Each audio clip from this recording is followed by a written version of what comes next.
FF time show. இன்னைக்கு சினிமாவில் என்னென்ன அப்டேட்ஸ்லாம் வந்திருக்கு அப்படின்றத பார்க்கலாம். அதில் முதல்ல இயக்குனர் அஸ்வந்த் மாரிமுத்து அவங்களுடைய இயக்கத்தில் பிரதீப் ரங்கநாதன் அவங்களுடைய நடிப்பில் உருவாகி இருக்கிற படம் தான் டிராகன்.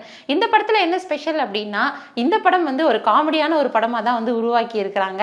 அது மட்டும் இல்லாமல் இந்த படத்தில் இருந்து ஏற்கனவே வந்த ப்ரோமோக்கள் எல்லாமே வந்து ரசிக்கும்படியாக இருந்தது. ஆஸ்கார் அவார்டு வந்து வின் பண்ணிடுமா அப்படின்னு சொன்னதாக இருக்கட்டும், அது வந்து ரசிகர்களுடைய கவனத்தை ஈர்த்துச்சு அப்படின்ற மாதிரி சொல்லலாம். லவ் டுடே படத்தில் பிரதீப் ரங்கநாதன் வந்து பயங்கரமாக ரீச் கொடுத்திருந்தாரு. அதை தொடர்ந்து இந்த படத்துல வந்து கண்டிப்பா இவருடைய படம் வந்து சக்சஸ் ஆகும் அப்படின்ற மாதிரி சொல்லிட்டு இருக்காங்க. பிப்ரவரி 21 இந்த படத்தை வந்து ரிலீஸ் பண்ண போறதாவும் வந்து அறிவிச்சிருக்காங்க. அது இப்போ இந்த படத்துல என்ன ஸ்பெஷல் அப்படின்னா, இந்த படத்துக்காக வந்து பாடல் பாடி இருக்கிறாரு நம்ம எஸ்டிஆர் அவர்கள். அப்படி என்ன பாடல் பாடி இருக்கிறாரு அப்படின்னா, வழக்கமா வந்து அவருடைய பிரேக்கப் சாங்கான ஏண்டி விட்டு போன அப்படின்ற ஒரு சாங் தான். அந்த ஒரு சாங்குக்கான ப்ரோமோலே வந்து நம்மளால பார்க்க முடியும். இந்த பாடலா வந்து நான் பாட டெக்னாலஜிலாம் வந்து எவ்வளோ டெவலப் ஆயிடுச்சு, மறுபடியும் வந்து பிரேக்கப்பு லவ் என்னப்பா அப்படின்னு சொல்லிட்டு அவர் போற மாதிரி இருக்கும். இல்ல நீங்க உங்க ஃபேன்ஸ்க்காக வந்து நீங்க பாடிதான் ஆகணும் அப்படின்ற மாதிரி அவரை லாக் பண்ற மாதிரி பண்ணுவாங்க. அப்பதான் வந்து அவர் இன்னொரு அப்டேட்டும் வந்து கொடுத்திருப்பாரு. அது என்ன அப்படின்றத இன்னும் கொஞ்ச நேரத்துல பார்க்கலாம். ஸோ இப்போ ஏண்டி விட்டு போன இந்த சாங் வந்து இன்னைக்கு ஈவினிங் வந்து ரிலீஸ் ஆக போதா வந்து அப்டேட் வந்து கொடுத்துருக்காங்க. அதுலயும் அவர் ஸ்டார்டிங்ல வந்து பாடுற மாதிரி ஸ்டார்டிங் வந்து கொடுத்துருக்காங்க. அது ரொம்பவே ரசிக்கும்படியா இருந்துச்சு அப்படின்னு சொல்லலாம். வெறித்தனமா வெயிட்டிங் பண்ற மாதிரி தான் இருக்கு இந்த பாட்டுக்கு. ஏன்னா எஸ்டிஆர் அவர்களுடைய படம் வந்து எவ்வளோ ஹிட் ஆயிடுச்சு, ஹிட் ஆகல அப்படின்றத தாண்டி அவரோட பாடல் வந்து எப்பவுமே ஹிட் ஆயிரும். ஸோ அந்த வரிசையில இந்த பாடலும் வந்து அதிக அளவுல ரசிகர்களால் எதிர்பார்க்கப்படுது. ஏண்டி விட்டு போன சாங் வந்து ரொம்ப அதிக ஆர்வத்தோட வெயிட் பண்ற சாங்கா தான் இருக்கு. அது மட்டும் இல்லாம இன்னொரு அப்டேட் என்ன அப்படின்னா, பிப்ரவரி 3 நம்ம எஸ்டிஆர் அவர்களுடைய பிறந்த நாள் வருது. ஏற்கனவே கமலா தியேட்டர்ஸ்லயும் கூட வல்லவன் மன்மதன் இந்த மாதிரி படங்கள்லாம் வந்து நாங்க ரீலீஸ் பண்றோம் அப்படின்னு அவங்க தரப்புல எல்லாம் வந்து சொல்லிட்டாங்க. சரி, அவரோட மூவி அப்டேட் வந்து வரும் அப்படின்னு பார்த்தா 3 படத்துடைய அப்டேட் வந்து கொடுக்கறதா 3 வந்து சொல்லியிருக்கிறாங்க.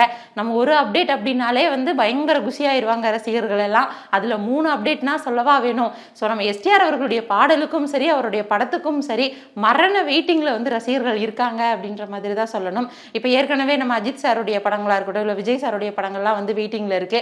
அந்த வரிசையில சிம்பு அவங்களுடைய படம் வந்து எந்த அளவுக்கு என்டர்டைன்மெண்ட் பண்ண போகுது அப்படின்றத நம்ம பார்க்கலாம். அந்த ஹேர் ஸ்டைலே வந்து கொஞ்சம் டிஃப்ரெண்டா இருந்துச்சு. அதே மாதிரி சிம்பு அவர்களுடைய அடுத்த படத்தை இயக்குறதும் வந்து இயக்குனர் அஸ்வந்த் மாரிமுத்து அவங்க தான் வந்து அவருடைய படத்தை வந்து இயக்குறாங்க அப்படின்ற ஒரு அப்டேட்டை டிராகன் படம் மூலமாவே வந்து சொல்லிட்டாங்க. So waiting for you sir அப்படின்னு நம்ம சொல்லலாம். பிருத்திவிராஜ் அவர்களுடைய எம்புரான் பட விழா வந்து இப்போ சமீபத்தில் நடந்துச்சு. ஸோ அந்த விழாவில் வந்து நிறைய பேர் வந்து கலந்து நிறைய விஷயங்கள் வந்து பேசியிருந்தாங்க. மகிழ் திருமேனி சார் கூட அஜித் சார் அவங்கள வந்து பெருமைப்படுத்தி சில விஷயங்கள்லாம் வந்து பேசியிருந்தாரு.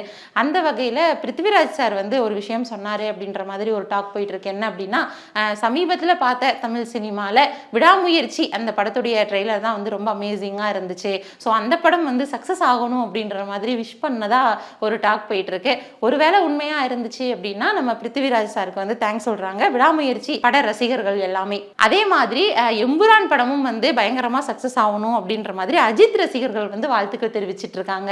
அடுத்த அப்டேட் என்ன அப்படின்னா, ரீசன்ட் டேஸ்ல வெளிவந்த படங்கள்ல ரொம்பவே ரசிச்சு கொண்டாடப்பட்ட படமா பார்க்கப்பட்டது மதகஜராஜா. அதுக்கப்புறமா எவ்வளவு படங்கள் வந்திருந்தாலும் குடும்பஸ்தன் படம் வந்து ஓரளவு பல ரசிகர்களால கொண்டாடப்பட்டுச்சு அப்படின்னே சொல்லலாம். மணிகண்டன் அவர்களுக்கு கூட மிடில் கிளாஸ் மணிகண்டன் அப்படின்னு வந்து பட்டப்பேர் வைங்க அப்படின்னு சொல்லி பயங்கரமா வந்து ஒரு ஆதங்கத்தோடலாம் வந்து ஒரு முதியவர் பேசினதை வந்து நம்ம பார்த்துருந்துருப்போம். இப்போ மக்கள் செல்வன் விஜய் சேதுபதியா இருக்கட்டும், மிடில் கிளாஸ் வந்து மணிகண்டன் தான் அப்படின்ற மாதிரி பட்டம் கொடுக்குற அளவுக்கு அந்த படம் வந்து மக்கள் மத்தியில அமோகமான ஒரு வரவேற்பை அடைஞ்சது. இப்போ எவ்வளோ கலெக்ஷன் ஆயிருக்கு அப்படின்னு பார்த்தோம்னா 3 நாள்ல 6 கோடிக்கு மேல வந்து பாக்ஸ் ஆஃபீஸ் கலெக்ஷன்லாம் வந்து இருக்கு அப்படின்ற மாதிரி சொல்றாங்க. இன்னும் வந்து கோடிகள்ல தான் வந்து போகும், இன்னும் நிறைய மக்கள் வந்து தியேட்டருக்கு வந்துட்டு இருக்காங்க அப்படின்னு பயங்கர குஷியில இருக்காங்க மணிகண்டன் அவர்கள். ஸோ மொத்தமா முடிஞ்சு வரும்போது இந்த படத்துடைய கலெக்ஷன் எவ்வளவு அப்படின்ற ஒரு ரேட் வந்து நம்ம பார்க்கலாம். அடுத்து என்ன அப்படின்னா, லப்பர் பந்து அப்படின்ற படம் வந்து ரீசெண்டா ரிலீஸ் ஆகி மக்கள் கிட்ட ரொம்ப வரவேற்பு அடைஞ்சிச்சு அப்படின்ற மாதிரி நம்ம சொல்லலாம். அதுலயும் கெத்து தினேசா வந்து அவர் வளம் வந்தாரு. ரசிகர்களோட மனசுல சில அந்த ஒரு கேரக்டர்ஸ் வந்து நீங்கா இடம் பிடிச்சிருக்கும். அந்த வகையில விஜயகாந்த் அவர்களையும் வந்து அந்த படத்துல வந்து பயங்கரமா ஒரு சின்ன போஸ்டர்லயே அதிகமா ரசிக்க வச்சாங்க. அப்படி வந்து கெத்து தினேஷ் வந்து பயங்கர ஒரு ஃபார்ம்ல இருந்தாரு அப்படின்னு சொல்லலாம். ஸோ அந்த படத்துல வந்து ஹீரோயினியா நடிச்ச சாஞ்சனா அவங்க வந்து இப்போ ஒரு புது அப்டேட் வந்து ஒன்று வெளியிட்டு இருக்கிறாங்க. என்ன அப்படின்னா, இன்னும் அதிகாரப்பூர்வமாக வெளியிடலை, ஆனால் ஒரு தகவல் வந்து பரவிட்டு இருக்கு. என்ன அப்படின்னா, சாஞ்சனா அவங்க வந்து ஒரு ஃபிலிம் வந்து டைரக்ட் பண்ண போறதாவும் அந்த ஃபிலிம்ல நடிகர் கவின் அவங்க நடிக்க போறதாகவும் வந்து செய்திகள் வந்துட்டு இருக்கு. ஏற்கனவே இயக்குனர் மணிரத்னம் அவங்களுடைய டைரக்ஷன்ல தக் லைஃப் இருக்கு இல்லையா, அந்த படத்துக்கு வந்து இவங்க அசிஸ்டன்ட் டைரக்டராகவும் ஒர்க் பண்ணியிருக்கிறாங்க அப்படின்னு சொல்லப்படுது. அந்த வகையில இந்த படத்துல வந்து ஒரு புது இயக்குனர் அவதாரம் எடுப்பாங்க அப்படின்னு பார்க்கப்படுது. ஒருவேளை அவங்களுடைய இயக்கத்துல கவின் அவர்கள் நடிச்சா அந்த படம் வந்து எவ்வளவு சூப்பரா இருக்கும் அப்படின்றத கமெண்ட்ல சொல்லுங்க. அடுத்ததா பல வருஷமா எதிர்பார்த்துட்டு இருந்து இனிமேல் வந்து நடக்கவே நடக்காது அப்படின்னு சொல்லப்பட்ட படம் தான் யோகன் அத்தியாயம் 1. ஏன்னா இந்த படம் தான் தளபதி 69 தான் விஜய் அவர்களுடைய கடைசி படம் அப்படின்னு அறிவிக்கப்பட்ட நிலையில எப்பவாவது யோகன் அத்தியாயம் 1 படம் வந்து ரிலீஸ் ஆயிடும் அப்படின்னு நினைச்சிட்டு இருந்த ரசிகர்களுக்கு இந்த படம் இனிமேல் விஜய் அவர்கள் பண்ண மாட்டாங்க அப்படின்ற மாதிரி தான் இந்த இப்பொழுது வரக்கூடிய செய்திகள்லாம் இருக்கு. ஒரு ஸ்பையான ஒரு த்ரில்லரான கேரக்டர்ல வந்து விஜய் அவங்க வரப்போறாங்க. அவங்களோட காஸ்டியூமே வந்து ஒரு டிஃப்ரெண்டா இருந்துச்சு. ஸோ அப்படி வந்து நம்ம ஒரு விஜயை வேற ஒரு மாதிரி ஒரு விஜயா வந்து நம்ம பார்க்க போறோம் அப்படின்னு ரசிகர்கள்லாம் ரொம்ப என்ஜாய் பண்ணிட்டு இருந்த நேரத்துல தான் உடனே அந்த படம் வந்து டிராப் ஆயிடுச்சு அப்படின்ற மாதிரியான ஒரு அறிவிப்பும் வந்து வெளியிட்டாங்க. என்னடா அது, இந்த படத்தை வந்து நம்ம டிஃப்ரெண்டா நம்ம விஜயை பார்ப்போமே அப்படின்னு எதிர்பார்த்துட்டு இருந்த ரசிகர்களுக்கு அது ஒரு ஏமாற்றத்தை கொடுத்துச்சு அப்படின்ற மாதிரி தான் சொல்லலாம். சரி, இப்போ ஏன் இந்த விஷயத்தை பத்தி பேசுறோம் அப்படின்னா, இப்போ சமீபத்தில் வந்து மதகஜராஜா படத்துக்கு அப்புறமா வந்து விஷால் வந்து நிறைய அப்டேட்ஸ் வந்து கொடுத்திருந்தாரு. ஜிவிஎம் வந்து அவங்களுடைய படத்துல வந்து நான் நடிக்க போறேன் அப்படின்ற மாதிரி சொல்லியிருந்தாரு. ஜிவிஎம் அவங்க தரப்புல வந்து என்ன சொல்லியிருந்தாங்க அப்படின்னா, துருவ நட்சத்திரம் படத்தை வந்து எடுத்து ரொம்ப நாளா வந்து அவர் வெயிட்டிங்லேயே வச்சுட்டு இருக்காரு. கண்டிப்பா இந்த படம் ரிலீஸ் ஆனா இப்பதான் எடுக்கப்பட்ட ஃபில்ம் மாதிரி இருக்கும் அப்படின்னு நம்பிக்கை தெரிவிச்சிருந்தாரு. அதே நேரத்தில் இந்த ரெண்டு விஷயங்களையும் பார்க்கும்போது ஜிவிஎம் அவங்க வந்து யோகன் அத்தியாயம் 1 படத்தை விஷால் அவர்களை வச்சு எடுக்க போறாரு அப்படின்ற மாதிரி வந்து ஈஸியாவே கெஸ் பண்ண முடிஞ்சது. ஸோ ஒருவேளை நம்ம விஷால் அவர்கள் நடிப்புல யோகன் அத்தியாயம் 1 படம் வந்து ரிலீஸ் ஆனா அந்த படம் வந்து எப்படி இருக்கும் அப்படின்றத கமெண்ட்ல சொல்லுங்க. அடுத்த அப்டேட் என்ன அப்படின்னா, பவர் ஸ்டார் பவன் கல்யாண் அவங்களுடைய நடிப்புல வெளிவர போற படம் தான் ஹரிஹர வீரமல்லு. இந்த படத்தை பத்தி ஏற்கனவே வந்து நமக்கு தெரியும். ஏஐ டெக்னாலஜி மூலமா அவர் வந்து ஒரு பாடல் பாடி இருந்தாரு. பவன் கல்யாண் அவர்களுடைய குரலை வந்து தமிழ்ல கேட்கறதுக்கே அவ்வளோ நல்லா இருக்கு அப்படின்ற மாதிரி ரசிகர்கள்லாம் என்ஜாய் பண்ணிட்டு இருந்தாங்க அப்படின்ற மாதிரி சொல்லலாம். கேட்கணும் குருவே அப்படின்ற மாதிரி அந்த பாடல் வந்து அமைஞ்சிருந்துச்சு. அதுல வந்து வரிகள் எல்லாம் கூட ரொம்ப நல்லா இருந்துச்சு. பா விஜய் அவர்களுடைய வரிகள் அது. அதாவது நம்ம பொதுவாகவே சொல்லுவோம்ல, பாலும் கல்லும் வந்து பார்க்கறதுக்கு ஒன்னாதான் இருக்கும், பசுந்தோல் போர்த்திய புலிகள்லாம் வந்து நிறைய இருக்கிறாங்க, ஸோ காத்துலையும் நஞ்சு இருக்கு அப்படின்ற மாதிரியான வரிகளை வந்து உள்ள போட்டு இந்த பாடலை வந்து கிரியேட் பண்ணியிருந்தாங்க. அதுலேயும் நம்ம பவன் கல்யாண் அவங்களுடைய வாய்ஸ்ல இந்த சாங் கேட்கும்போது இன்னும் வந்து கேட்டுட்டே இருக்கலாம் அப்படின்ற மாதிரி இருந்துச்சு. இப்போ என்ன அப்டேட் அப்படின்னா, இந்த படத்துடைய ரிலீஸ் டேட் வந்து மார்ச் 28ஆம் தேதி அப்படின்ற மாதிரி படக்குழு வந்து அறிவிச்சிருக்கிறாங்க. ஸோ மார்ச் 28ஆம் தேதி இந்த படத்தை வந்து நம்ம எதிர்பார்க்கலாம். இன்னும் என்ன அப்படின்னா, இந்த படத்தில் வந்து பாபி தியோல் அவங்களுடைய கேரக்டரையும் வந்து ரிவியல் பண்ணியிருந்தாங்க அவரோட பர்த்டே அப்போ. இந்த படம் வந்து மக்களுடைய எக்ஸ்பெக்டேஷன் லெவலை வந்து தூண்டி இருக்கு அப்படின்ற மாதிரி சொல்லலாம். ஏன்னா அந்த கேரக்டர்களுடைய காட்சிகள், வடிவமைப்பு அதெல்லாம் பார்க்குறப்போ அப்படி இருந்துச்சு. ஸோ நீங்கள் எத்தனை பேர் பவர் ஸ்டார் பவன் கல்யாண் அவங்களுடைய படத்துக்காக வெயிட் பண்ணுறீங்க அப்படின்றத கமெண்ட்ல சொல்லுங்க. அடுத்த அப்டேட் என்ன அப்படின்னா, ஜெயந்தி அம்பேத்குமார் அவங்களுடைய ப்ரொடக்ஷன்ல ராஜமுருகன் அவங்களுடைய இயக்கத்தில் வெளிவர இருக்கிற படம் தான் மயிலாட். இந்த படத்தை வந்து சசிகுமார் வந்து நடிச்சிருக்கிறாங்க. சசிகுமார் அவங்க வந்து ஒரு டிஃப்ரெண்டான ஆக்டிங் தான் எப்பவுமே கொடுப்பாங்க. அந்த வகையில் இந்த மயிலாட் படமும் வந்து ஒரு டிஃப்ரெண்டாக தான் இருக்கும் அப்படின்னு எதிர்பார்க்கப்படுது. அதற்கான காரணமும் இருக்கு. என்ன அப்படின்னா, ஏற்கனவே நம்ம இயக்குனர் ராஜமுருகன் அவங்கள பற்றி நமக்கு தெரியும். ஜிப்சி அப்படின்ற படம் வந்து இயக்கியிருந்தாங்க. குக்கு படத்துடைய ஃபேமஸான ஒரு இயக்குனர் அப்படின்ற மாதிரியே நம்ம சொல்லலாம். மெஹந்தி சர்க்கஸ், ஜோக்கர், இந்த மாதிரி பல படங்களை வந்து கொடுத்துருக்கிறாரு ராஜமுருகன் அவர்கள். அவரோட இயக்கத்துல தான் இந்த படம் மயிலாட் படம் வந்து வரப்போறதா வந்து சொல்றாங்க. இந்த மயிலாட் படத்துடைய ஃபர்ஸ்ட் லுக் வந்து ரிலீஸ் பண்ணியிருக்கிறாங்க. ஸோ பார்க்கவே ரொம்ப ஒரு வித்தியாசமான கதை அமைப்போட தான் இருக்கு அப்படின்ற மாதிரி தெரியுது. ஸோ இந்த படத்துடைய அடுத்தடுத்த அப்டேட் வரும்போது தான் இந்த படம் என்ன மாதிரியான ஒரு கதையோட வரப்போகுது அப்படின்றத நம்மளால கெஸ் பண்ண முடியும். டாடா படத்தை வந்து ரிலீஸ் பண்ண அந்த ப்ரொடியூசர் தான் வந்து ஒலிம்பியா மூவிஸ் தான் வந்து இந்த படத்தையும் வந்து ப்ரொடியூஸ் பண்றாங்க.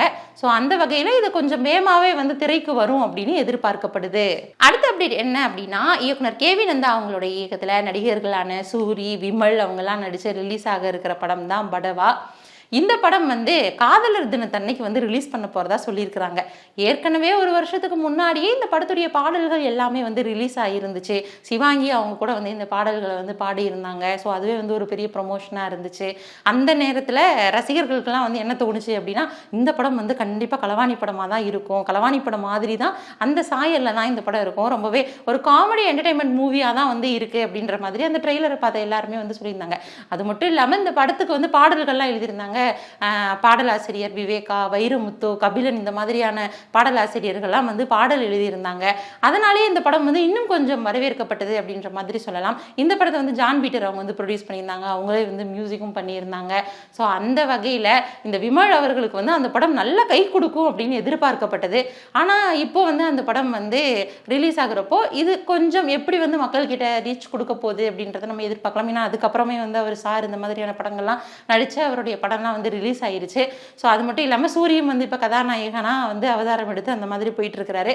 இந்த படம் வந்து ஒருவேளை ரிலீஸ் ஆனால் மக்கள் கிட்ட வந்து எந்த அளவிற்கான ஒரு வரவேற்பை வந்து பெறப்போகுது அப்படின்றத நம்மளும் வந்து வெயிட் பண்ணி தான் பார்க்கணும். ஸோ காதலர் தினத்தன்னைக்கு இந்த படம் வந்து ரிலீஸ் ஆகும்னு அறிவிச்சிருக்கிறாங்க. ஸோ உண்மையாகவே அந்த டேட்டில் வந்து அந்த படம் ரிலீஸ் ஆகுதா, ரிலீஸ் ஆனால் எந்த அளவுக்கு நல்லா இருக்கும் அப்படின்றத கமெண்ட்ல சொல்லுங்க. அடுத்த அப்டேட் என்ன அப்படின்னா, கமல் பிரகாஷ் அவங்களுடைய இயக்கத்தில் ஜிவி பிரகாஷ்குமார் அவங்களுடைய நடிப்பில் வந்து உருவாகி இருக்கிற படம் தான் கிங்ஸ்டன். இந்த படத்தை பற்றி ஏற்கனவே வந்து இந்த படத்துடைய ஃபர்ஸ்ட் லுக், போஸ்டர், டைட்டில் எல்லாமே ரிலீஸ் பண்ணியிருந்தாங்க. ஒரு கடலுக்கு அடியில் நடக்கிற சம்பவத்தை வந்து எடுத்துக்காட்டுற மாதிரி தான் அந்த படத்துடைய ட்ரெய்லரே வந்து இருந்தது. அந்த வகையில் இந்த படத்துடைய முதல் பாடலை வந்து விரைவில் அறிவிக்க போகிறதா ஜிவி பிரகாஷ் அவர்கள் வந்து சொல்லியிருக்கிறாங்க. இந்த படத்துக்கு அவங்க தான் வந்து மியூசிக்கும் பண்ணியிருக்கிறாங்க. ஸோ இந்த படம் வந்து ஜிவி பிரகாஷ் அவங்களுக்கு வந்து எப்படி வரப்போகுது, அந்த முதல் பாடல் வந்து எப்படி இருக்க போகுது அப்படின்ற மாதிரி நம்ம வெயிட் பண்ணி பார்க்கலாம். அடுத்த அப்டேட் என்ன அப்படின்னா, கலைப்புலி எஸ் தானு அவங்களுடைய தயாரிப்பில் மிஸ்கின் அவங்களுடைய இயக்கத்தில் உருவாகிட்டு இருக்கிற படம் தான் ட்ரெயின் டைம். ஸோ இந்த ட்ரெயின் டைமில் வந்து விஜய் சேதுபதி அவங்க வந்து எந்த மாதிரி இருப்பாங்க அப்படின்றத நம்ம வந்து ஏற்கனவே பார்த்துட்டோம். ஸோ இந்த வகையில் இப்போ ஸ்ருதிகாஷன் அவங்க பாடின ஒரு பாடலை வந்து ரிலீஸ் பண்ணியிருக்கிறாங்க. அன்னக்குடிக்காரா அப்படின்னு ஸ்டார்ட் ஆகி சாகசக்காரா அப்படின்ற மாதிரி அந்த பாடல் வந்து தொடரும். ஸோ அந்த பாடல் வந்து கேட்கறதுக்குமே வந்து ரொம்ப நல்லா இருக்கு அப்படின்ற மாதிரி சொல்லலாம். அது மட்டும் இல்லாமல் அந்த படத்தை பார்க்கும்போதே தெரியுது, ட்ரெயின்குள்ளே நடக்கிற வந்து ஒரு பெரிய ஃபைட்டு வந்து காட்டுறாங்க. ஸோ ஃபைட் சீன்ஸ்லாம் வந்து இந்த படத்தில் நிறைய இருக்கும் அப்படின்னு எதிர்பார்க்கப்படுது. ஸோ ஸ்ருதிகாசன் அவங்களுடைய குரலில் மொத்தமாக இந்த பாடல் வந்து ரொம்பவே சூப்பராக இருக்கு. ஸோ நீங்கள் எத்தனை பேர் வந்து ட்ரெயின் டைம் படத்துக்கு வந்து ரொம்ப வெயிட்டிங்கில் இருக்கீங்க அப்படின்றத கமெண்ட்ல சொல்லுங்கள். இன்னைக்கு நம்ம எஃப்எஃப் டைமில் நம்ம நிறைய விஷயங்களை வந்து நம்ம பார்த்தோம். என்னென்ன சினிமா அப்டேட்ஸ்லாம் வந்திருக்கு அப்படின்னு நம்ம மேலும் தொடர்ந்து அடுத்தடுத்த காணொலிகளில் பார்க்கலாம். அதுவரை இணைந்தே இருங்கள். இது FF time show by from Devika.